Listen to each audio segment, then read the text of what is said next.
자, 오늘은 머레이 라스바드의 아주 도발적인 책, 국가의 해부를 한번 들여다볼까 합니다.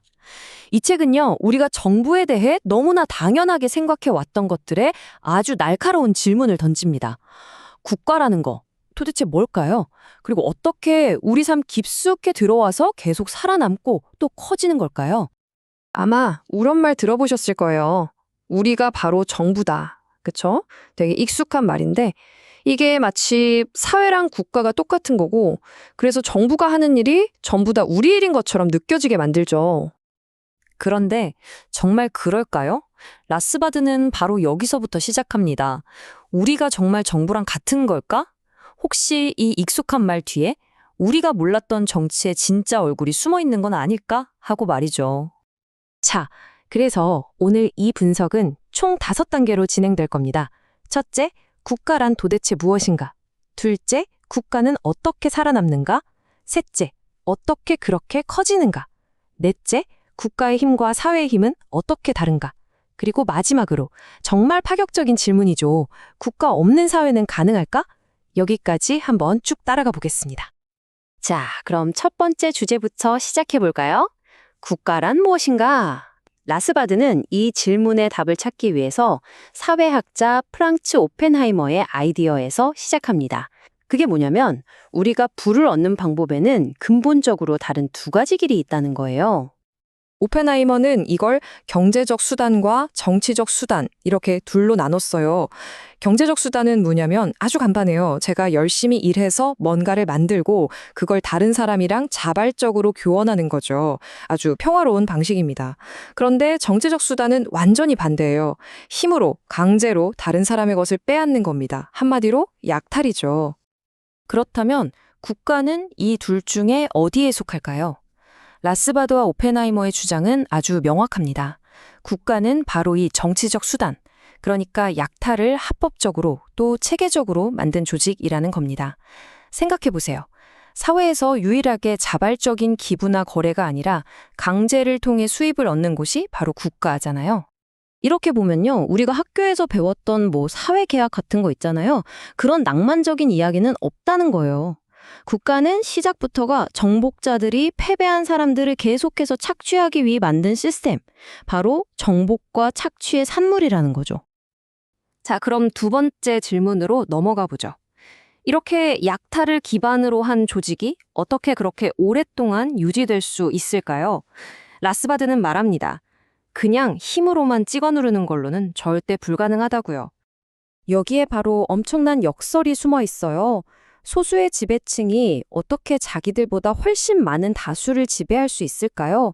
힘만으로는 택도 없죠. 핵심은 바로 다수의 동의를 얻어내는 겁니다. 그게 열렬한 지지일 수도 있고 아니면 그냥 에이 어쩔 수 없지 하는 체념일 수도 있고요. 어쨌든 동의가 있어야 한다는 거죠. 그럼 그 동의는 어떻게 얻어낼까요? 여기서 정말 재미있는 분석이 나옵니다. 바로 지식인과 손을 잡는다는 거예요. 국가는 지식인들한테 안정적인 자리와 사회적 명성을 보장해줘요. 그럼 그 대가로 지식인들은 뭘 하느냐? 대중들에게 국가의 지배는 좋은 거야, 꼭 필요한 거야, 어쩔 수 없는 거야 라고 설득하는 거죠. 일종의 이념적 지원군이 되는 겁니다. 이 과정에서 국가는 아주 여러 가지 이념적 도구들을 동원합니다. 예를 들면 전통을 내세워서 원래 그랬으니까 따라야 한다고 하고요. 애국심을 이용해서 나라 사랑을 국가에 대한 복종으로 슬쩍 바꿔치기 하죠. 또 국가 없으면 큰일 나 하는 막연한 두려움을 심어주기도 하고요. 심지어 개인이 비판하면 너 이기적이다 라고 몰아가고 그냥 따르는 걸 미덕인 것처럼 포장하기도 합니다. 자, 세 번째 주제입니다. 국가는 어떻게 성장하는가? 여기서도 놀라운 이야기가 나와요. 국가의 힘을 제한하려고 만든 장치들이 있잖아요. 근데 그게 오히려 국가의 힘을 키워주는 도구로 변질된다는 겁니다. 아니, 어떻게 이런 일이 가능할까요? 역사 속에서 예를 한번 찾아볼까요? 옛날에 왕권 신수설이라는 게 있었죠. 원래 이 말의 뜻은 왕의 권력은 신에게서 왔으니 신의 법안에서만 형동해야 한다는 거였어요. 일종의 브레이크 장치였던 셈이죠. 그런데 이게 어떻게 변질되냐면요. 왕들이 이걸 완전히 거꾸로 써먹기 시작하는 겁니다. 왕을 제한하던 신의 권위가 오히려 왕이 하는 모든 일에 이건 신의 뜻이야 하고 도장을 꽝 찍어주는 만능 정당화 도구가 되어버린 거죠. 현대에는 헌법이 바로 그 역할을 하죠. 정부가 함부로 권력을 남용하지 못하도록 딱 법으로 선을 그어놓은 거잖아요. 하지만 여기서 아주 결정적인 함정이 있습니다. 그 헌법을 마지막에 해석하는 사람이 누구죠? 바로 정부의 일부인 사법부, 즉 법원입니다. 결국 정부가 자기 행동이 맞는지 틀리는지를 스스로 판단하는 꼴이 되는 거예요. 그러다 보니 헌법은 어느새 권력을 제한하는 족쇄가 아니라 오히려 정부가 힘을 키우는 걸 이건 합헌이야라고 정당화해주는 최고의 도구가 되어버렸다는 게 라스바드의 분석입니다. 자, 네 번째, 국가의 힘 대 사회의 힘. 라스바드는 인류의 역사를 이 두 가지 힘이 끊임없이 싸워온 과정으로 봅니다. 여기서 말하는 사회의 힘이란 바로 우리 인간이 협력하고 창조해서 무언가를 만들어내는 생산적인 힘을 말합니다. 반면에 국가의 힘은 그렇게 사회가 만들어 놓은 것들을 강제로 빼앗아가는 힘이죠. 말 그대로 기생적인 힘입니다.